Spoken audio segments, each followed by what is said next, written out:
Hello again and welcome to Arch Eats. My name is George Mahey. I'm Cheryl Bear. And today might be the most unusual episode to date. Today we're going to be talking about restaurant names that get mispronounced. Specifically, our favorite places that get mispronounced and what to order there. I promise this will be fun. And at the end, we'll finish not with a micro rant, but with a micro rave and talk about a few really clever restaurant names and what makes them so. This episode of Arch Eats is sponsored by the Green Dining Alliance, an initiative of Earth Day 365. But first, it's what we can't stop thinking about this week. Cheryl leads off. So I have a place that I can pronounce the name of correctly. It's called Some Tea House. Pretty easy, you know. It's But it's SUM. That's a clever name right there. This is true, exactly. So Some Tea House is this little place on Olive Boulevard, kind of on the western side of like the Chinatown area in University City. And I went in there one time for milk tea. I thought I was going to get some boba, all of that. Which is their specialty. Which is their specialty. But I saw that they had this list of snacks there. I thought, oh, okay, this is interesting.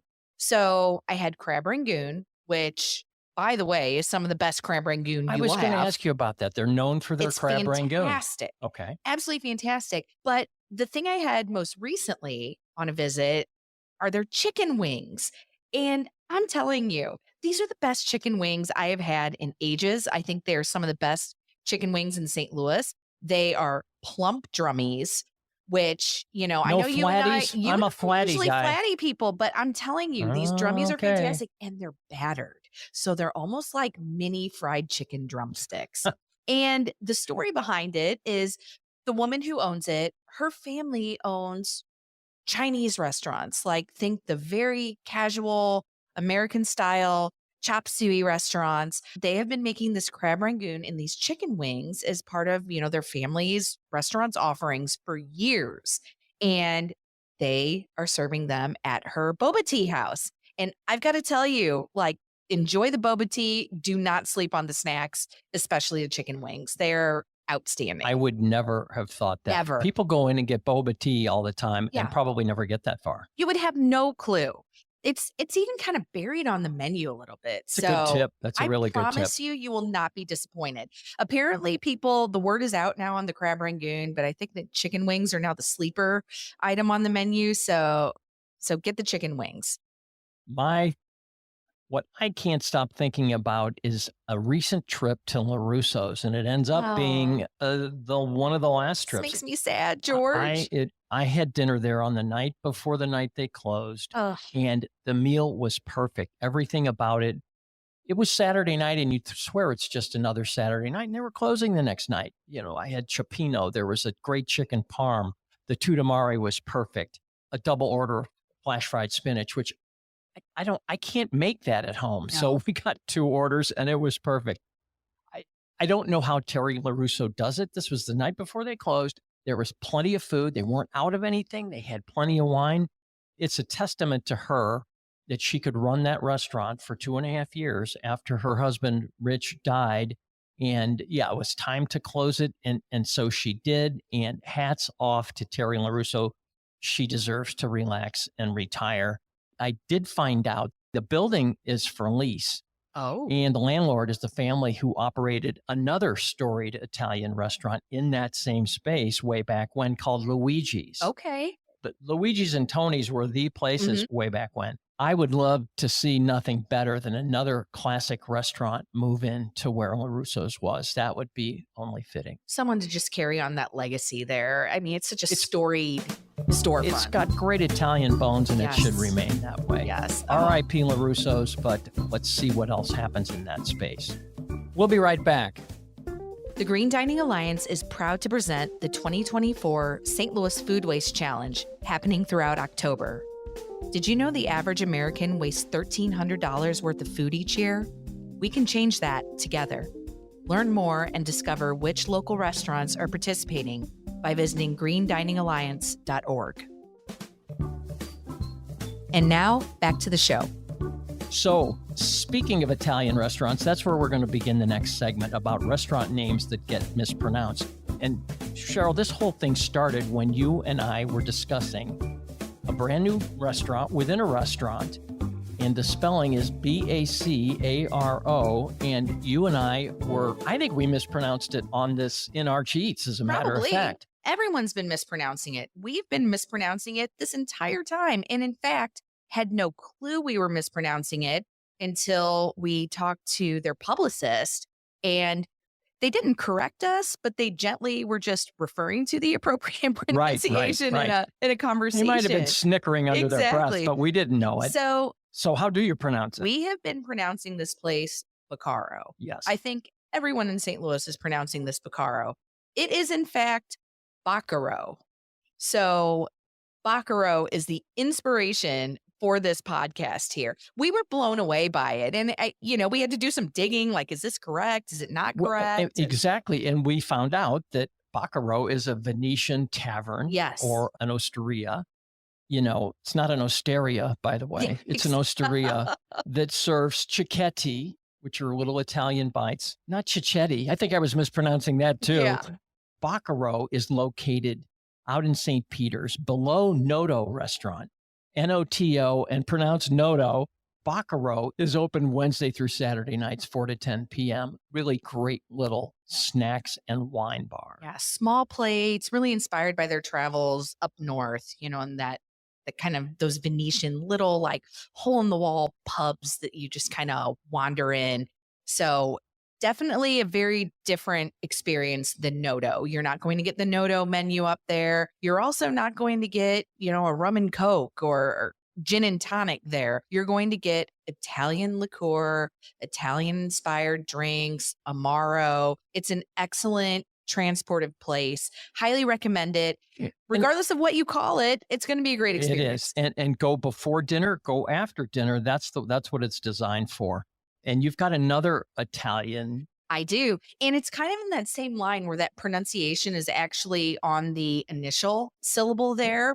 This is one that, even though I know the correct pronunciation, I will never call it this because I feel like you kind of sound like, I don't know, like you're trying to be fancy. It's kind of like calling it bruschetta. No one's going to call it bruschetta in St. Louis. Very the limited. Same goes for a classic, lovely, beloved Italian restaurant in Maplewood called Acero, which we are all until the end of time going to call this place Acero. And Acero in Italian means maple for Maplewood, the city in which it's located. This is a Jim Fiala restaurant, just one of the most excellent Italian restaurants in town. Not where you're going to get Provel and red sauce covered. You are going to get this quintessential Italian dining experience. But I feel like you've talked to Jim Fiala and he's like, I'm not even going to fight this fight anymore. Truth be told, this whole thing started with me with an article that I wrote. And it started this whole mispronunciation thing when I learned about Acero. And I placed a bet and lost a $20 bet that it was Acero and not Acero. Yeah. And I called Jim Fiala and he goes, actually, it is Acero. He goes, but I don't even say it that way. So he calls it Acero. He calls it Acero. Oh my So goodness. anyway, that's what prompted this whole thing. We wrote an article. I think there's 50. I think I came up with 50 mispronounced restaurants in St. Louis. That's how this whole thing started. So Bacaro, Acero, and I'm going to go stay in the Italian vein with a place in the Central West End that we all know about with a beautiful European courtyard, Edera. And that means ivy in Italian, and they've got that ivy wall next to the courtyard, so that makes sense. I've always called it Edera. Oh no, are you going do you call it Edera? I call it Edera, and I am completely shocked. We shouldn't be, because what have we been doing? We've been putting the accent on the first syllable with these Italian words, so it's Edera. Oh my goodness. But only in Italy, here and in the Central West End and in St. Louis, everybody calls it Edera. So go ahead and do that because that's what the owners are doing as well. But if you want to be proper, Edera. Are you kidding me? I have been called. See, and that's what's so funny about this. I told you I'd get you with We're this. getting each other like as we're recording. That just shows you how pervasive this pronunciation situation is here in town. I'm curious what else is on your list. Well, let me talk about Edera Edera, because there's something cool going on there. A program called 48 MP, 48 Okay. Maryland Plaza, their address. This is Andrew Simon, their chef. He does a once a month supper club, 6 courses, $175 all in, and is very, very popular. And he just did one a night in Paris because he just got back from Paris, which Ooh. was his inspiration. And he's doing one on November 14th called Southern Hospitality, which is going to be really cool because he's doing it in collaboration with Chef Jody Ferguson of Clara B's Kitchen Table. Oh, that'll be fun. So that'll be fun. And again, we remember this courtyard, which is so beautiful during the summer. But starting right about now, right about when this episode breaks, Edera is going to open their 5 igloos, which they call chalets, on the patio. And there's 2 seatings per night. They're heated. They'll be decked out in holiday. They'll be decked out for the holidays. And this is probably the most sought after dining experience of the winter season are these chalets out on that patio. To me, there is no lovelier and more charming a dining experience in St. Louis. It's just magical. And I think it's so fun. This is one of those situations that it started out of necessity during the pandemic. Yeah. They needed to find a way to accommodate diners. They came up with this idea. I think they were like greenhouses that they bought, these like beautiful these glass. aren't cheap. These things have to No. be built. They're not cheap structures. Yes. They hold 2 to 8 people. Like I said, 2 seatings per night, hard ticket to get. So do that. Just do it now for the holidays. Just make a couple reservations if you can. I guarantee it'll be worth it. Very private, very cool, very special. They're lovely. And I have to tell you, they have my favorite dessert in town. Well, I would say it's tied for 2. And I think there's a common theme here with the almond type flavors. So I obviously love the wedding cake at Twisted Treat, but they have this amaretto cream pie that it'll knock your socks off. It is kind of inspired after banana cream pie, but I mean, you want to talk about just this piled high layers of this amaretto whipped cream. Stunning. Have that in a chalet. You're not going to have a Nice cup of espresso. better day. It won't get any better than that. Yeah.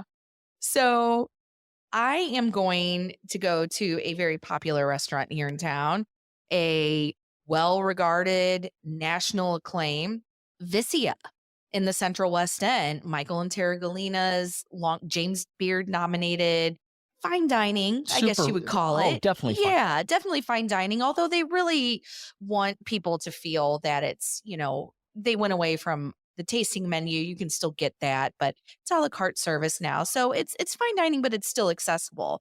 But Vicia is how you pronounce this restaurant. And I think it's fairly common to actually call it by that correct pronunciation.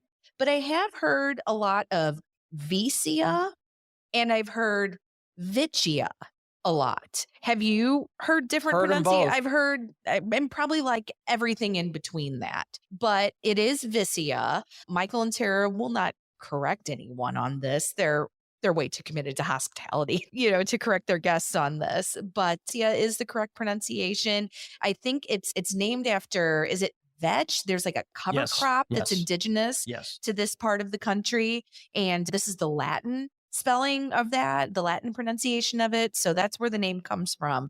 But definitely it's Vicia. I guess you could call it vetch if you wanted to, but I think Vicia sounds cuter. Doesn't sound good. Nah, definitely. Vetch doesn't exactly sound appetizing. So over in Clayton, there's a restaurant that Pepe Chem owns, and it's called Pinot. And people call it Pino or Pino. Oh, I've seen Pino. No, it's like not Spanish. It's not a Mexican restaurant like jalapeno. It's Pinot. And it's named after Chem's grandfather. When Pepe was young, he couldn't pronounce the guy's full name, which was Giuseppino. So we called him simply Pinot then and thereafter, hence the name of the restaurant, a tribute to his grandfather. So Pinot's still just doing it right over there in Clayton.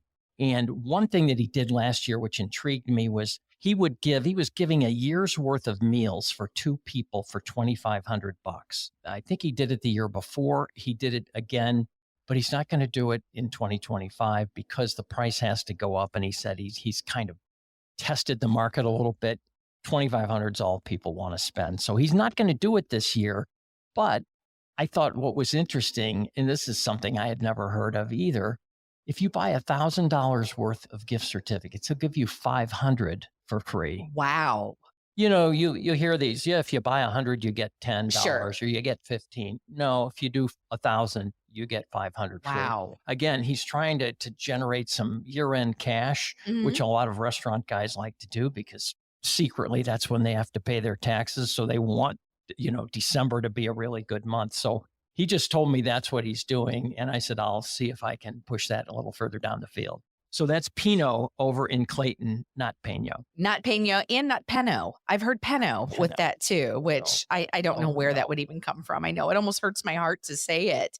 So one that's not too far from there, a little bit east in Richmond Heights, is a lovely Vietnamese restaurant. They do have weird hours, so you have to always, double check before you get in there. But it's called Dou Dou Cafe. Dou. If I had a dime for every time someone pronounced this Dou Dou Cafe, I would be a multimillionaire. It is Dodo through and through. It's a nickname. You were just telling the story. It's the nickname. It means bean, and it's the nickname of their children. Yeah. Is what they used to call them when they were little, like kind of like a little cute pet name. So named after them. Excellent Vietnamese fare.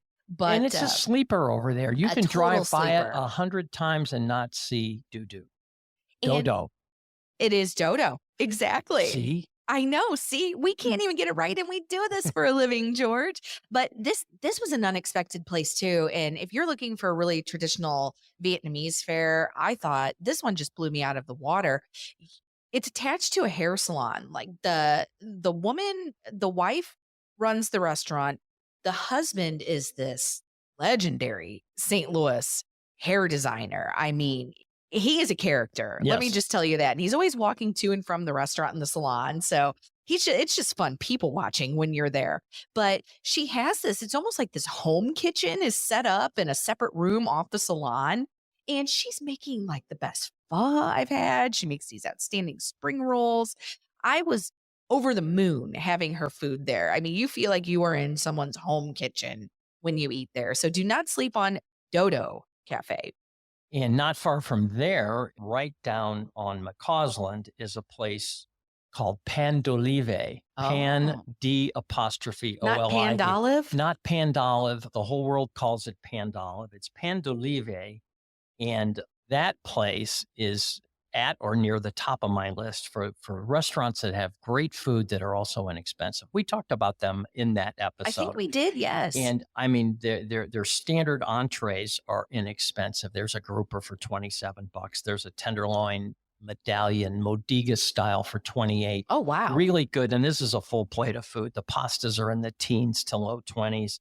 And, even their lunch specials, they've got a 3-course lunch special for $13.95, which is unheard of. And the best thing is their happy hour. I mean, unheard of low prices. A glass of wine, $4.95. What? Incredibly cheap appetizer prices. And what I like is the happy hour is from 4 to 7 p.m. at a time when most of us can enjoy it instead of this 2 to 5 stuff, which drives me crazy. This is called Pan d'Olive. It's over on McCausland, and it's a charming little place. And they've got these little booths that kind of have little curtains, kind of semi-private booths. It's really nice for the money. Do you have to pronounce the name correctly to get the happy hour special? That's like a challenge or something. I don't think that wouldn't be a bad idea, right? I've learned not to challenge anybody. You just nod and smile and let them go. Exactly. There's another place that I used to have an interest in, and it's called Cyrano's Cafe. Oh, yes. And Cyrano's has been around since 1960. Mm-hmm. And for the life of me, it's named after Cyrano de Bergerac. He's on the logo. And I just have never understood why people insist on calling it Serrano's. Really? Like the pepper? Like the pepper. And it's Cyrano's Cafe. It's over now in Webster. And I'm here to tell you that they just remodeled the place a little bit. Their little bar area has just been redone. And it's really charming and cozy. It was a little bit of a Grand Central Station before because it was the route to the kitchen. So all the soiled plates had to come through the bar, by the bar. and it's not that way anymore. So the bar is much more private and much more cozy, and it's just really well done. They just reopened that just very recently. So again, this is the home of the caramel brioche bread pudding. Their desserts are legendary. This is the home of all those flambéed desserts. And, for my money, for the last almost 64 years, Cyrano's has been, just because of those flambés, I'm not throwing any shade to Bailey's Chocolate Bar, but those flambéed desserts are worth going there for. And when we were in the old location, I remember the servers would challenge themselves, to get those flames. And I swear they went up 15 feet. And I think it's been toned down. I was going to say, is your insurance premium no one ever told me. Yeah, don't tell the insurance guy. But anyway, it's worth the show. And that smell of cinnamon and sugar and butter just can't be beat. That spectacle involved in desserts with flambeing, stuff like that. It just doesn't get better than that. And it doesn't get old. And it hasn't gotten old, like I said. Well, another place that doesn't get old, and this is probably number one on my most egregious and most often mispronounced restaurant name, is Trattoria Marcella. It is not Trattoria Marcella. It is not Trattoria Marcella. It is not Trattoria Marcella, as I would pronounce it if you're pronouncing it in an Italian way. It is Trattoria Marcella. I have confirmed this a million times over with the Comerick brothers, which is also a difficult name to pronounce.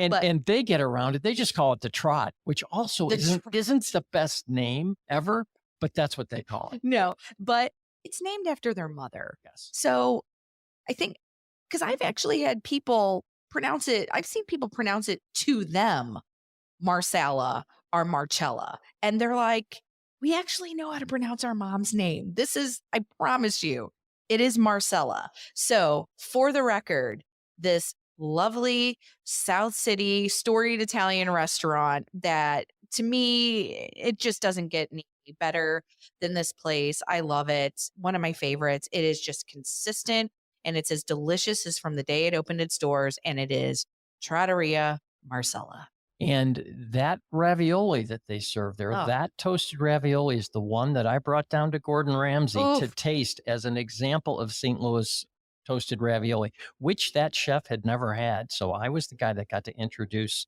Chef Gordon Ramsay to toasted ravioli, and it was that version.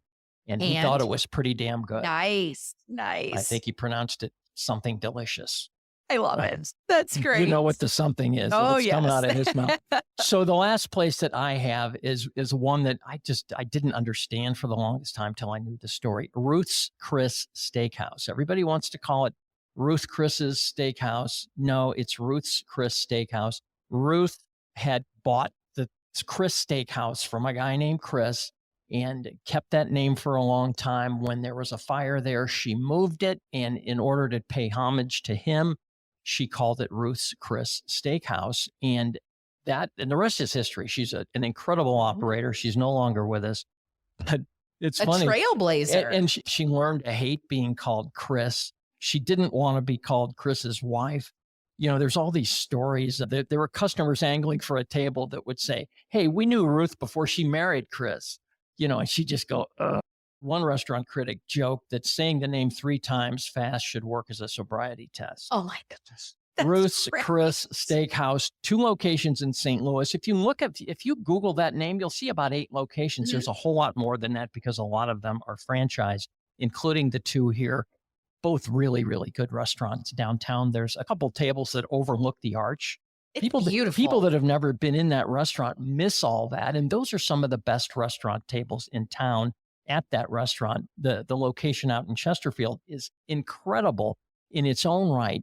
There's, I don't know how many different rooms, and you go upstairs to that bar, and it is one of the nicest bars in town to have one of those R-Bar burgers, which is a delicious burger. They've got Flaming Oysters Rockefeller in that bar. They've got Cajun steak bites. I'm telling you, all my favorites there. There's a veal ossobuco ravioli. This is all on the bar menu at Ruth's Chris Steakhouse, 2 locations in St. Louis. I'm going to give you a hot tip on Ruth's Chris Steakhouse because back in my, younger days, many lifetimes ago, I actually worked at Ruth's Chris Steakhouse. I could probably rattle off the spiel to you about Ruth Bertel founding it in New Orleans, all of that stuff. But my favorite thing and the server favorite on that menu is the stuffed chicken. And you're looking at me like, no, stuffed chicken in at a a steakhouse? No, it is half chicken, skin on.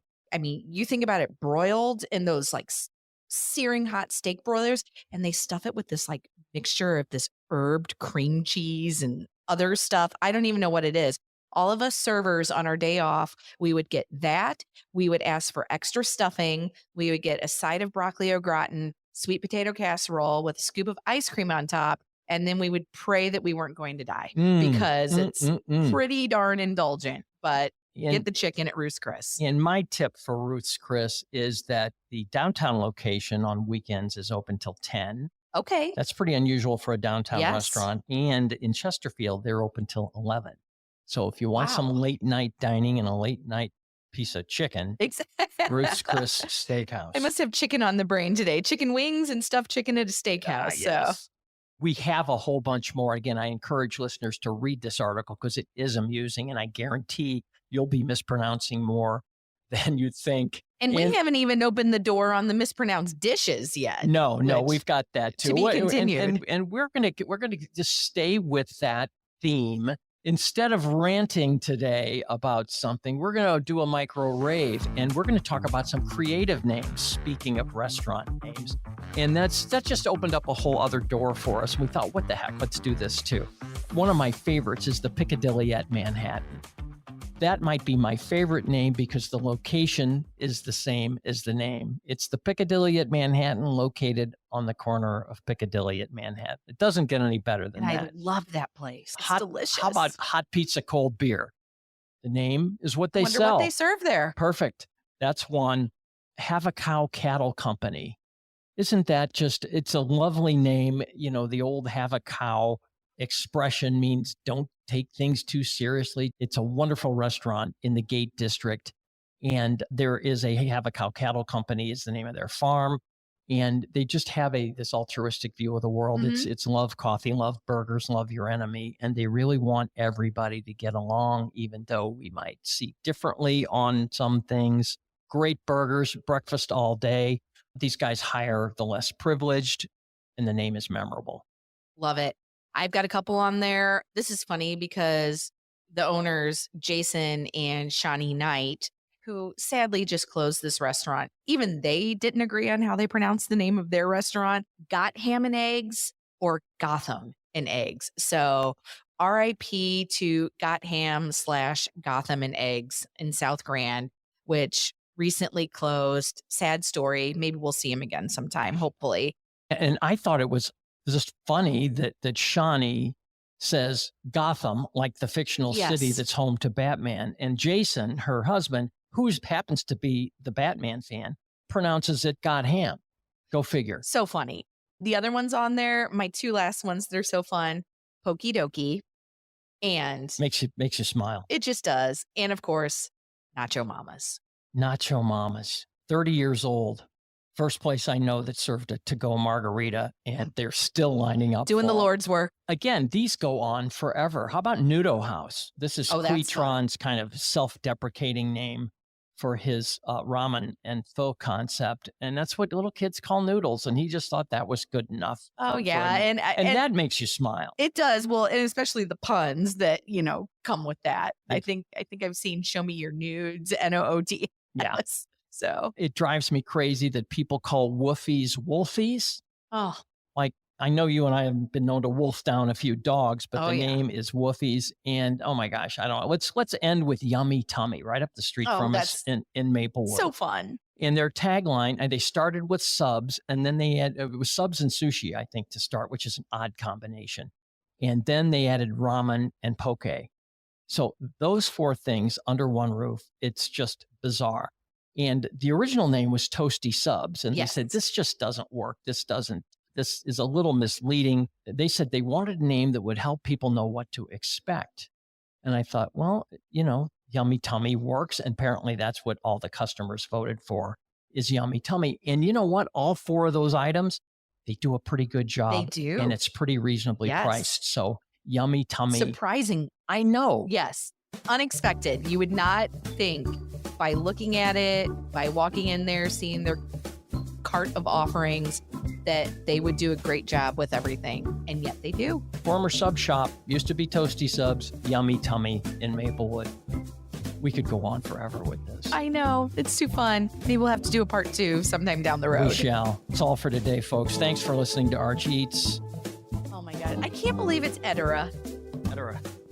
Edera. Be sure to follow us and share with your friends. We always provide links in the show notes for everything you heard about today. And don't forget to hit that subscribe button and follow along on Instagram at St. Louis Mag. And feel free to give us a follow personally at George Mahey and Cheryl A. Bear. If you loved what you heard, show us some love by rating and reviewing us on Apple Podcasts. And if you're hungry for even more content, you can subscribe to our dining newsletters for the freshest coverage on the local restaurant and culinary scene. That's it for this week. Best dishes, and see you next time.